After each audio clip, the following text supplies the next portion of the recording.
धुळ्यातील SNDT महिला महाविद्यालयात 2 जानेवारी मराठी साहित्य संमेलनाचे आयोजन, पत्रकार परिषद संपन्न।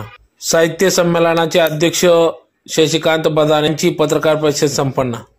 कला व वाणिज्य महाविद्यालय देवपूर आणि मराठी साहित्य मंडळाच्या संयुक्त विद्यमानाने महिला महाविद्यालयामध्ये रविवारी 2 फेब्रुवारी 2025 रोजी 10व्या अखिल भारतीय मराठी साहित्य संमेलनाचे आयोजन करण्यात आले असून यावेळी मान्यवरांच्या उपस्थितीत परिसंवाद, काव्य संमेलनासह पुरस्कार वितरण केले जाणार असल्याची माहिती संमेलनाचे अध्यक्ष शशिकांत बदाने यांनी पत्रकार परिषदेतून दिली।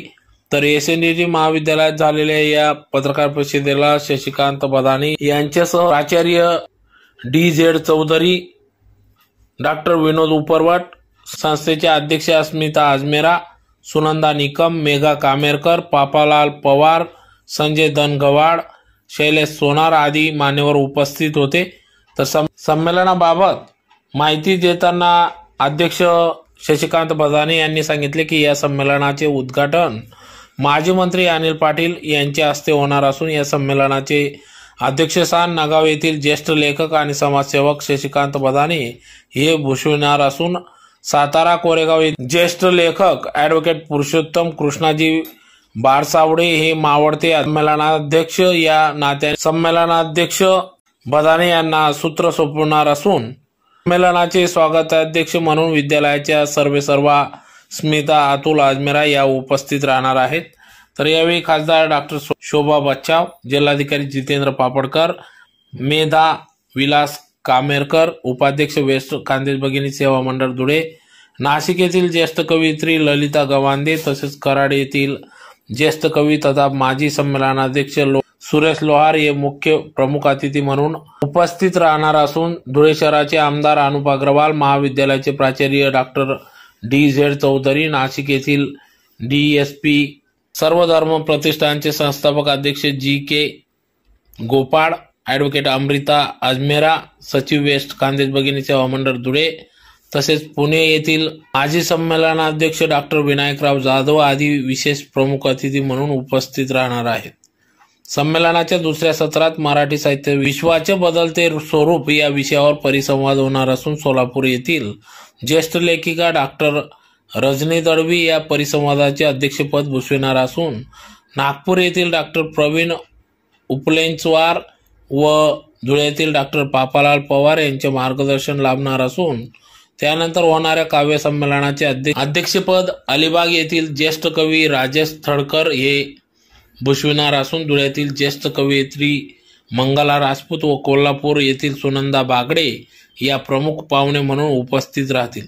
विशेष म्हणजे यंदाचा राज्यस्तरीय सावित्रीबाई फुले जीवन गौरव पुरस्कार बुलढाणा जिल्ह्यातील लोणार तालुक्यातील हिरवड गावातील ज्येष्ठ साहित्यिक देविदास बांगर यांना प्रदान करण्यात येणार असून याचबरोबर विविध राज्यस्तरीय सावित्रीबाई फुले साहित्य भूषण पुरस्काराचेही वितरण केले जाणार असल्याचे या पत्रकार परिषदेतून सांगण्यात आले। आमच्या वेस्ट काँग्रेस भगिनी सेवा मंडळ संचालित कला वाणिज्य आणि विषय महिला महाविद्यालयात आमचं महाविद्यालय आणि अखिल भारतीय मराठी साहित्य परिषद यांचे संयुक्त विद्यमाने 2 फेब्रुवारी रविवार रोजी आमच्या महाविद्यालयामध्ये अखिल भारतीय मराठी आम्ही आयोजित केलेला आहे। या मराठी साहित्य परिषदेचा एक उद्देश आहे आणि तो म्हणजे या ग्रामीण भागामध्ये आतापर्यंत एवढ्या मोठ्या प्रमाणावरती अशा प्रकारची परिषद आयोजित झालेली नव्हती।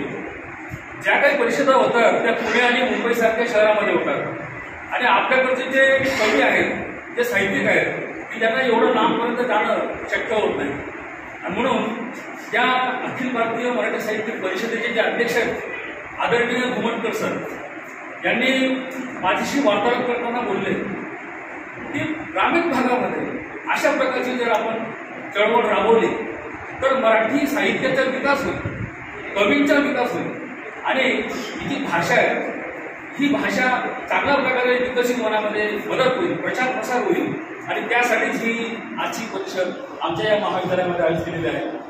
या परिषदेचा अजून एक फायदा असा होऊ शकतो, म्हणजे मी त्यांना म्हटलं होतं की आमच्या विद्यार्थिनीने जर बोलवलं तर खूप चांगलं होईल. त्यामुळे हो सर नक्की बोलवा, कारण विद्यार्थिनी सुद्धा कळेल की मराठी साहित्य परिषदमध्ये नेमकं काय चालतं, कोणकोणत्या गोष्टीवरती चर्चा चालते. आपल्याला सांगायला आनंद होईल की याच वर्षी आदरणीय पंतप्रधान मोदी साहेब यांनी आपल्या मराठी भाषेला अभिजात भाषेचा दर्जा दिलेला आहे आणि ज्यासाठी कित्येक वर्षापासून आपण प्रयत्न करत होतो. आपली अभिजात भाषा आहेच मराठी, 3000 वर्षापासूनची जी जुनी भाषा आहे, ही भाषा आपण कोणाकडून सुद्धा मुसलमान घेतलेली आहे. अशा प्रकारची आपली भाषा आहे. संत ज्ञानेश्वरांची ज्ञानेश्वरी मांडलेली आहे, तुकाराम महाराजांचे अभंग आहे, अजून अनेक गोष्टी आहेत की त्या याच्यातून आपल्याला लक्षात येतं की मराठी भाषा ही आपली फार जुनी भाषा आहे आणि अभिजात भाषाचा दर्जा मिळाला त्याबद्दल मोदी साहेबांचे देखील आभार. आणि या भाषेचा अधिकाधिक प्रचार प्रसार व्हावा तेच खरं उद्देश ठेवून आज पत्रकार परिषद आम्ही आयोजित केलेलं आहे. मराठी साहित्य संमेलनाचं आयोजन करण्यात आलेलं आहे. या संमेलनासाठी आज आपले पत्रकार परिषदेच्या निमित्ताने सर्व पत्रकार बंधू या ठिकाणी अत्यंत पॉझिटिव्ह या ठिकाणी आले म्हणून प्रथम आम्ही सर्व समितीच्या वतीने आपलं हार्दिक स्वागत करतो. साहित्य संमेलन आयोजित करण्याचा उद्देश एवढा की जिल्ह्यामध्ये लेखन साहित्य असू द्या, कविताच्या माध्यमातून असू द्या, कविता संग्रह, जे काही चांगले लेखक आणि कवी आहेत, साहित्यिक आहेत, यांना या सगळ्या साहित्य संमेलनाच्या माध्यमातून या सगळ्या गोष्टी लोकांपुढे मांडण्यासाठी एक प्रकारची पर्वणी जाईल. आणि 2 फेब्रुवारीला म्हणजे आपल्या धुळे शहरामध्ये अत्यंत उत्स्फूर्तपणे संमेलन होईल या अपेक्षेने आपल्या सगळ्यांना या ठिकाणी बोलवण्यात आलेलं आहे. आणि तुमच्या सगळ्यांचं सहकार्य आम्हाला निश्चितच लागेल अशी आम्ही या समितीच्या वतीने आपल्याला आग्रहाची विनंती करतो. आणि या संमेलनासाठी उद्घाटक म्हणून आपले माजी मंत्री डॉक्टर अनिल पाटील हे उद्घाटक म्हणून असणार आहेत.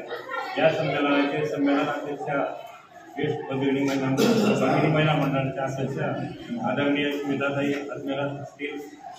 त्यानंतर मावळते संमेलन अध्यक्ष पुरुषोत्तम कृष्णाजी वारसावळे साताऱ्याचे ते पण उपस्थित राहणार आहेत. आपले धुळे जिल्ह्याचे लोकप्रिय कलेक्टर जिल्हाधिकारी पापळकर साहेब या ठिकाणी उपस्थित राहणार आहेत. अशा प्रकारे सर्व मान्यवर जे काही चांगल्या क्षेत्रातले आहेत ते सर्व या संमेलनाला उपस्थित राहून आपल्या सर्वांना मार्गदर्शन करणार आहेत. याच्यामध्ये सगळ्यांपेक्षा आपला पत्रकार संघ जो आहे त्याच्या माध्यमातून ही सर्व माहिती लोकांपर्यंत पोहोचवण्याचं काम आपण करतात. त्यासाठी आपली उपस्थिती सर्वांची त्या दिवशी अत्यंत प्रार्थनीय आहे. सर्वजण आपण या सर्वांना ही पर्वणीचा लाभ होईल, आपल्या माध्यमातून लोकांना लाभ होईल यासाठी या संमेलनाचं आयोजन केलं. आणि या मराठी साहित्य मंडळाचे जे अध्यक्ष घुमटकर साहेब त्यांनी आतापर्यंत 9 संमेलन घेतलेले वेगवेगळ्या जिल्ह्यांमध्ये आणि 10वं संमेलन आपल्या धुळे जिल्ह्यामध्ये आयोजित केलेलं आहे. आपल्या सगळ्यांसाठी एक अभिनंदनाची बाब आहे. अशा दृष्टिकोनातून जर आपल्याला काही विचारायचं असेल संमेलनच्या संदर्भामध्ये तर आपण आपल्या समितीच्या सदस्यांना विचारू शकता आणि आपल्या माध्यमातून हे संमेलन अत्यंत उत्कृष्ट पार पडेल अशी अपेक्षा आहे.